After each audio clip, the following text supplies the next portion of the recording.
Olá, tudo bem? Seja bem-vindo e seja bem-vinda ao Eu e Você de hoje. Nós estamos recebendo a presença ilustre do meu querido, meu caro André Delorme. Grande prazer estar com você aqui no Eu e Você. Uma satisfação porque somos colegas docentes aqui da UNORTE e vou ter oportunidade de bater um papo com você no programa.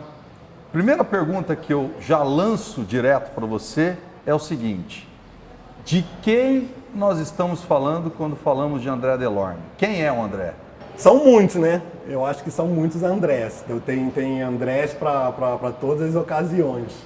Eu acho que, assim, prevalece neles o André que tenta sempre buscar justiça, buscar melhorar a cada dia, buscar compreender o outro. Eu acho que é isso que prevalece, mas ele vai se mostrando com faces diferentes dependendo das ocasiões. Pelo menos é o que eu acho. Você já entendeu nesse atual momento da tua vida o que você está fazendo no mundo? Qual que é a tua missão no mundo? Olha, nesse momento agora, eu estou numa missão de buscar isso, mas assim, na verdade sempre foi assim, buscar o que a gente tem que fazer no mundo, mas agora essa pergunta eu estou tentando buscar ela olhando mais para mim, sabe? Eu acho que com a partir da pandemia, a gente meio que se obrigou, pelo menos assim eu, né? Me obriguei a me isolar. E aí esse isolamento me trouxe algumas reflexões. E aí a pandemia passou, mas eu não consegui concluir as reflexões. Então eu ainda estou meio que nesse processo aí, de tentar encaixar, digamos assim, esse novo mundo, essa nova forma com aquilo que como eu posso colaborar com esse Mas mundo melhor, que né? tipo de mudança te trouxe a questão da Não, pandemia? na verdade assim, eu acho que não tudo mudou, né? Eu acho que você diz a partir da pandemia. Exatamente. Sim. A partir daí, você entendeu que houve uma mudança gradativa em você e hoje você tem uma outra configuração? Eu acho que mudou um pouco, talvez, a visão que eu tinha do mundo. E aí essa visão me fez, digamos assim, repensar de que forma eu enxergo esse mundo. E aí isso é mais dizer sobre você do que sobre o mundo, né? Entender de que forma eu enxergo o mundo não é dizer sobre o mundo, é dizer sobre mim. Então aí eu estou tentando nesse processo, entendeu? Em meio a tudo. Eu acho que a gente vive um momento hoje, em termos gerais, em termos Brasil, em termos mundo, em que tem bastante coisa acontecendo, bastante ruptura assim, acontecendo, né? Eu acho que sempre vem em processo, mas a gente tem bastante rupturas acontecendo em vários níveis aí. E aí eu tento enxergar essas rupturas aí. Eu me vejo como alguém que consegue, ou que pelo menos busca ver algo que está bem mais à frente, assim, tenta enxergar algo que está muito à frente, tenta, né? Você, diante de todo esse processo todo de mudança, você nasceu no Rio de Janeiro. Sim. Você nasceu e cresceu no Rio de Janeiro. Mais ou menos, né? Cresceu, assim, eu fiquei até os 10 anos lá no Rio de Janeiro. Depois eu já vim para aqui, para São José do Rio Preto, né? Especificamente Mirassol. Então eu cresci até os 10 anos lá. E como é que hoje você enxerga o Rio de Janeiro de uma forma transversa? Ou seja, você saiu de lá aos 10 anos, já mora há muito tempo aqui na nossa região de Rio Preto. Como é que você enxerga o Rio de Janeiro hoje? Assim, o que eu posso dizer é que hoje eu enxergo o Rio de Janeiro mais perto de São José do Rio Preto do que naquela época.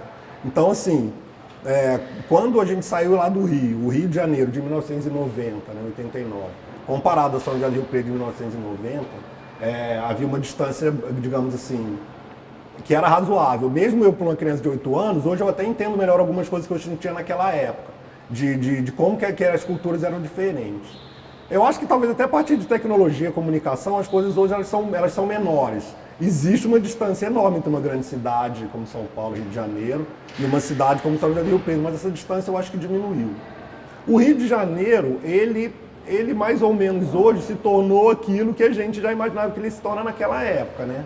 É um centro que tem lá suas dificuldades, vem de toda uma história de capital federal, e aí passa por vários momentos ali. Até hoje o que a gente vê, todos os problemas envolvendo milícias e tal, a maioria das coisas já estavam postas lá. O que a gente percebe é que elas agora são crônicas, né? Muitos anos se passaram. Mas, assim, novidade mesmo, não tem muitas, assim. A gente tem, assim, esses problemas que ficaram crônicos e aí eles acabaram se desdobrando em outras coisas. E Rio Preto segue essa esteira também, né? Infelizmente. Claro que não tanto quanto o Rio de Janeiro, mas eu percebo, por exemplo, que hoje a distância entre alguém que vive e mora em São José do Rio Preto para alguém que vive e mora no Rio de Janeiro é bem menor. Bem menor. Né? Mas a questão da violência lá é algo que chama muita atenção sua? A perspectiva que se tinha era de que ficaria pior. Então, quando você espera pelo pior, eu acho que o que vem, por pior que seja, talvez não seja tão ruim. Então, a perspectiva que a gente tinha quando a gente saiu de lá era de que aquilo lá ia virar um bang bang. E aí hoje as pessoas falam, nossa, mas é um bang bang, mas não é como a gente imaginava, entendeu? Ele ainda tem bastante do folclore do Rio de Janeiro, é claro que continua sangue escorrendo nas favelas, morre gente todo dia, não é uma situação simples. Mas, assim, na época que a gente saiu, o que eu esperava era algo talvez pior. Pelo menos era a minha visão na época que eu saí. Mas, cara, eu tinha 11 anos, eu só comecei a entender as coisas um pouquinho mais pra frente. Por exemplo, em termos de relações sociais hoje, no século XXI, como é que você está vendo esse novo movimento relacional humano? Você acha que hoje as pessoas estão mais vulneráveis ou menos vulneráveis? Mais suscetíveis ou mais individualistas às relações? Como é que você está vendo o movimento das relações atuais? Essa pergunta ela é a pergunta contemporânea, a pergunta de $1 milhão, né? Se você for puxar, vamos lá, a minha área é de ciência da computação. Nós vamos fazer o seguinte, espera aí. Pode não. Segura aí, porque a gente vai dar um intervalo e vai para o segundo bloco com mais André Delorme para você. Para mim foi assim, está sendo uma experiência surpreendente, porque era um sonho e com essa ajuda que a faculdade está promovendo é que eu consegui realizar esse sonho. Isso está sendo muito importante na minha vida.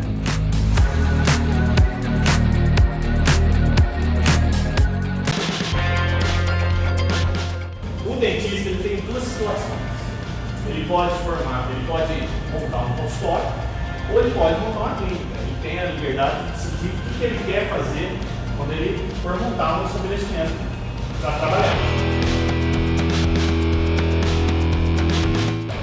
Ele tem a legislação específica para consultório e a clínica tem uma legislação específica para quando a gente for montar uma clínica, tá bom?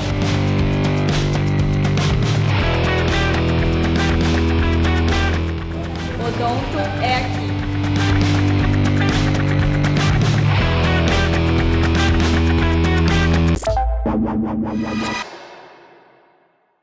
A gente está voltando aqui no segundo bloco com mais do André para a gente conhecer. Eu estava perguntando para você a respeito das relações. Você estava começando a responder, a dar um pouco mais do seu parecer a respeito disso. Como é que você está vendo as relações atuais? Eu tava comentando que essa pergunta, eu acho que ela é bem contemporânea ao momento que a gente está vendo em termos de tecnologia. Eu sou da área de tecnologia, né? E agora a gente está vendo, por exemplo, questões que emergem aí de metaverso, todo um relacionamento social dentro digamos, de outras, como pode dizer, outras realidades que não são a nossa realidade física, toda aquela questão do avatar e as escolhas e tal, que influencia um pouco nesse tipo de relação. E você tem também todas essas questões de redes sociais e tudo mais, que para mim também tiveram um impacto na forma como as pessoas se relacionam. Eu sempre vejo as coisas como movimentos pendulares, assim. Eu acho que a gente, e face até talvez a tecnologia ela ser rápida, esse pêndulo ele anda rápido também. Eu acho que a gente está começando digamos assim, enjoar dessa vida aparente, digital, Instagrams, Facebooks e tal. A ferramenta ela vem se modernizando, você vai trocando a rede, mas ela vai ficando cada vez mais curta, cada vez mais descartável, até que eu acho que vai chegar uma hora que a gente vai ter que devolver o pêndulo para um relacionamento mais, digamos assim, verdadeiro, entendeu? Não é aquele relacionamento que aparece nas redes sociais. Eu acho que a gente vai ter que caminhar para isso. E até em questão de, digamos assim, de que forma a tecnologia ela entra nos auxiliando em uma série de tarefas que a gente vem a fazer, isso também vai afetar a forma com que a gente se relaciona, não só com ela, como com os outros também, sabe? Sim, vou dar um exemplo. Às vezes você tem uma Alexa, por exemplo, e a Alexa é uma pessoa que você conversa com ela, mas você não conversa com ela como uma pessoa. O tom é um pouco diferente. É engraçado você ver o jeito que as pessoas tratam a Alexa. Você tem uma Alexa? Eu tenho duas. É engraçado você ver o jeito que as pessoas tratam a Alexa. Porque tem gente que trata ela como se ela fosse um cachorro. Alexa, faça tal coisa. E tem gente que trata ela como se ela fosse uma máquina, assim, que é o que está um pouco da minha pegada, né? Mais ou menos. Então eu trato ela como se fosse uma máquina, tentando passar a instrução de forma que ela entenda, né, da melhor forma possível. E tem gente que busca esse aspecto humano na Alexa ali, né? Então, assim, a gente acabou caindo para outra coisa, mas é interessante ver como que, de repente, as pessoas buscam o objeto é o mesmo, mas as pessoas buscam formas de se relacionar diferentes em cima daquele Mas você acha ali. que estamos caminhando cada vez mais para um processo de individuação? Esse processo de individualização, ele é inerente a tudo isso que eu falei para você. Eu acho que ele é um processo, assim, que a gente vai ter trazendo lá vai ter que estudar capitalismo e de que forma esse tipo de sociedade que a gente vive, ela privilegia com que você consuma cada vez mais para você poder prosperar, por exemplo. Aí eu acho que isso aí já traz uma esteira para explicar um pouco essa questão de individualização. Esses relacionamentos de redes sociais, relacionamento com outras, com máquinas, com outros seres e tudo mais, eu acho que também colabora para esse tipo de processo. Mas como eu falei, eu vejo isso como um pêndulo. Eu acho que a gente já avançou bastante nisso e a gente está chegando no esgotamento desse tipo de coisa, entendeu? Então assim, cara, como que eu vou me relacionar com porque o relacionamento que importa é com a pessoa. Como que eu vou me relacionar com a pessoa neste multiverso, ou no mundo novo, ou pelo Instagram?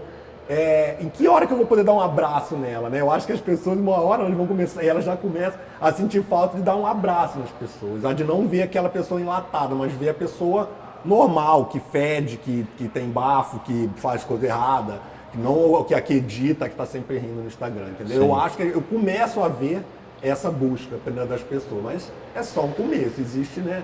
Um processo muito maior que atropela você, dizendo que você tem que consumir, que você tem que vestir, que você tem que gastar, que você tem que parecer, né? Essa espetacularização aí do sujeito. Né? Você é um profissional que lida com a tecnologia há muito tempo.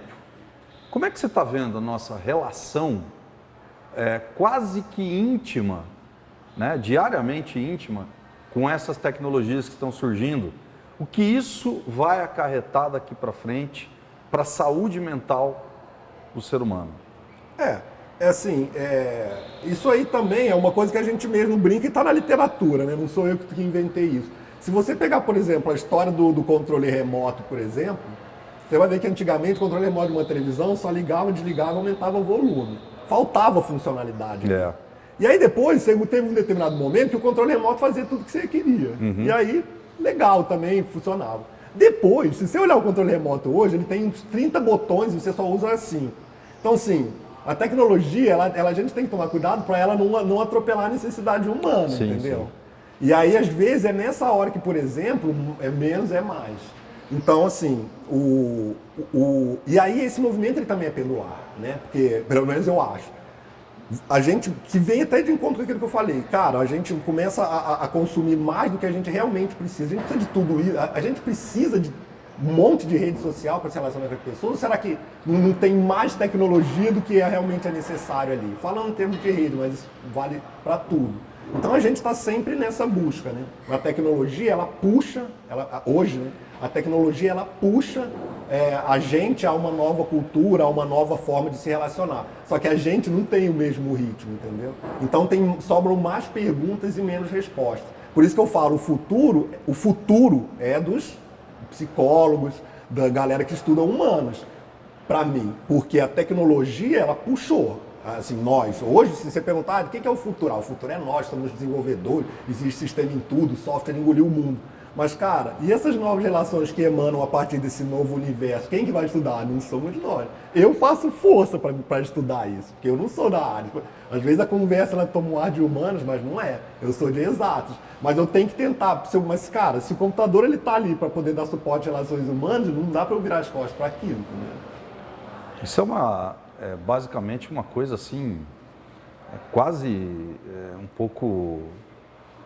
a grande massa não está muito distanciada desse tipo de pensamento? Cara, o que diferencia a grande massa da vanguarda é exatamente isso, que a vanguarda é aquela minoria que vê à frente e a grande massa é o que vai, cada um, né? Todos precisam de tudo ali. Quando você fala em grande massa, a grande massa sempre vai estar longe da vanguarda, senão ela não seria grande massa, né? Senão não haveria vanguarda. Então eu acho isso, mas assim, essa grande massa, ela acaba, digamos assim, não exatamente pensando, mas é ela que vai decidir, né? É ela que vai dizer o que vai acontecer. A partir de como a grande massa utiliza, que nós vamos dizer se é a vanguarda ou se isso que eu estou dizendo é ou não é, né? Não que eu seja vanguarda, mas se isso se mostrou, né, de fato verdadeiro. Eu vejo, repito, um movimento pendular nesse movimento. A gente está no esgotamento desse tipo de coisa. A gente, mas ainda tem metaverso, um monte de coisa. Mas, cara, eu não vejo isso como algo, digamos assim, que seja diametralmente oposto à relação pessoal. Muito pelo contrário. Esse tipo de coisa ele pode ser catalisadora da relação pessoal. E não uma substituta da relação pessoal. E é nesse sentido que eu acho que a gente vai caminhar. Para que esses universos, eles catalisem os mundos reais ali, né? Os acontecimentos no mundo real. E não transfiram isso tudo para lá, entendeu? E você percebe que, por exemplo, as pessoas que estão muito habituadas ao uso da tecnologia já estão cientes disso? Boa pergunta, eu não sei. Eu acho que assim, quando você... O habituar-se à tecnologia não é tanto problema, porque eu acho que todos nós estamos mais ou menos habituados à tecnologia. Ela vai ganhando novos corpos, mas as necessidades são a mesma. É o que eu falo para você. É uma questão meio controversa. Não chega a ser controversa. É que ela tem certas coisas que às vezes elas aparentam conflito, mas elas não vivem umas sem as outras, entendeu? Eu acho que o movimento ele é um movimento mais contínuo. Porque, ao mesmo tempo, a tecnologia ela não impõe. Não há uma imposição tecnológica. Você acha que não tem uma imposição? Não, existe... O movimento ele é circular. Ao mesmo tempo em que ele impõe, ele também está sujeito à imposição. Por exemplo, vou dar um exemplo para você.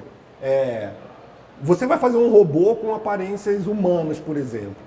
A sociedade não tem uma tendência a aceitar bem esse robô, porque essa similaridade com o ser humano, e não ser o ser humano, ser um boneco com um tom de pele, uma coisa um pouco esquisita, ela é mais agressiva, ela agride, ela fica... Então, por exemplo, a sociedade aceita melhor que você faça um robô com cara de robô, com um olhinho maior, algum outro tipo de desenho. A tecnologia ela tem que ir atrás da necessidade humana, não adianta você só soltar uma tecnologia... É impressionante. E aí isso, ele gira, porque enquanto a tecnologia puxa, a cultura, a sociedade também puxa. E aí o direcionamento é como se fossem dois de mão dada, entendeu? Perfeito. Ok. A gente vai para o terceiro bloco do programa Eu e Você. E a gente volta daqui a pouco.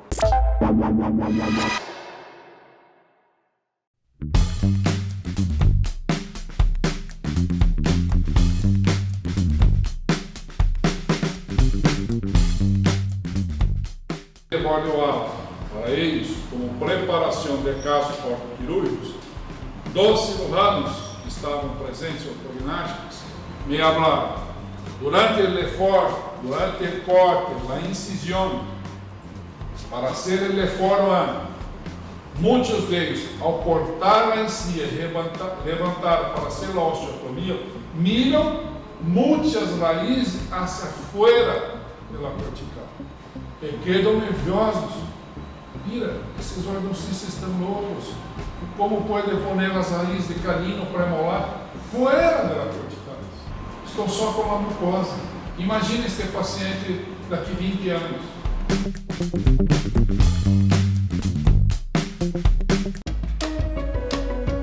Olá pessoal, tudo bem? Meu nome é Rodolfo Anchieta. Eu sou coordenador do curso de especialização em odontologia estética digital e gostaria de convidar vocês que têm interesse de se aprimorar na área de estética e de prótese dentária, focado na área digital, a vir fazer o nosso curso. Você vai aprender muita coisa interessante e a lidar com as novas tecnologias que estão sendo aplicadas hoje na odontologia moderna. Espero vocês!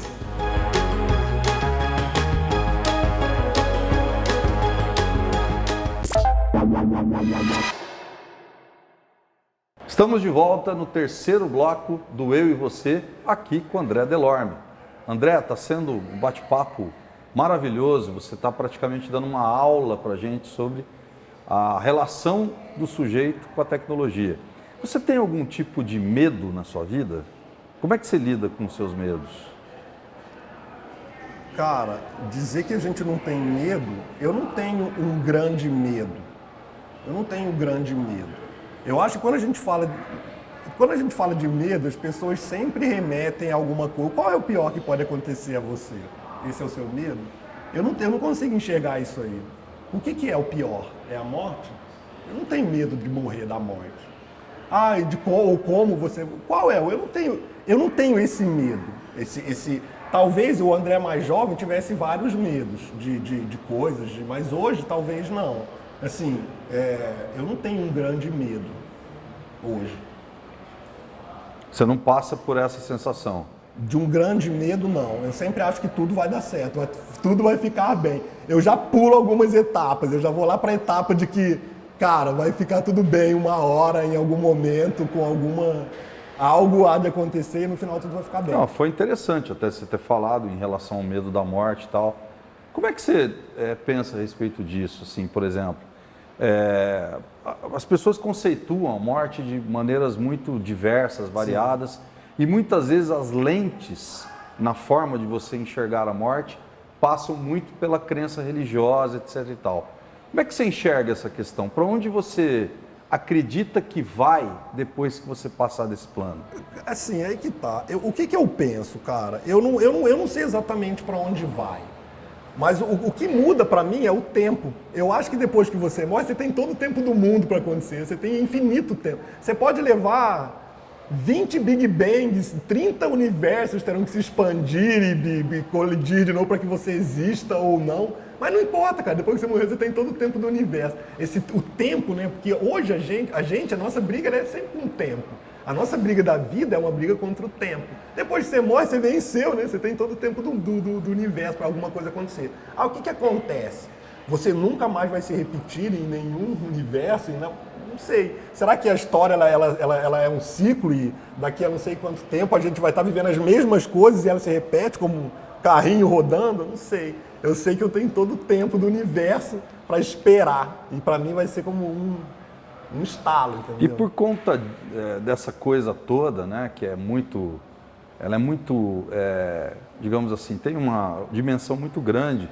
As pessoas têm uma concepção da morte ainda um tanto quanto vaga, não se fala, sim, tanto disso, né?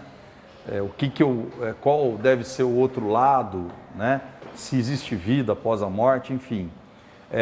Mas, por exemplo, a vida para você, qual que é o principal, ou se há principais sentidos para a nossa existência, para a tua vida, se você já encontrou esse sentido, se você vive esse sentido plenamente? Não, viver o sentido plenamente, eu acho que ninguém vive esse sentido plenamente. Eu acho que o sentido da vida é você viver, é você buscar, aproveitar o momento, buscar aproveitar isso aqui. O hoje. Assim, mas não hoje, tipo, vamos viver hoje como se não houvesse amanhã. Mas tentar extrair daquilo que o universo, que o mundo te oferece, aquilo que for melhor. Não só para mim, como para a sociedade em que eu estou inserido, entendeu? Mas a sua vida tem um sentido. Buscar viver. O sentido da minha vida é viver. Eu tenho meus objetivos, mas não é um sentido. O sentido da vida é viver. E eu tenho alguns objetivos para mim que são importantes. Então, por exemplo, eu quero poder deixar alguma coisa importante como professor, pessoas que... Um legado, talvez? Um legado, não um legado, é colaborar para o mundo, né? Eu quero que a minha presença no mundo... Tá aí, vamos falar de que seja este, então, o sentido. Eu quero que a minha presença agregue ao mundo um pedacinho. E não falar, cara, esse cara, ele andou para trás, a existência dele fez o mundo andar para trás. Não, eu quero que eu ande um pouquinho para frente, que eu ajude a melhorar. E aí, né, cara, essa busca ela é eterna. Bom, a gente está indo para 2023, né? Sim. O que você espera do André Delorme em 2023? Cara, eu espero que o André Delorme, digamos assim, encontre paz, assim, diminua o tanto de coisa que o André está fazendo e encontre páginas que sobrarem, entendeu? Uma coisa, digamos assim, não seja tanto uma luta contra inimigos enormes, seja mais um dia a dia das coisas viverem. O André vai ficando velho, né? Vai perdendo. Vamos em busca, então, dessa vamos paz. em busca da paz. Meu querido, quero te agradecer imensamente por você estar aqui com a gente.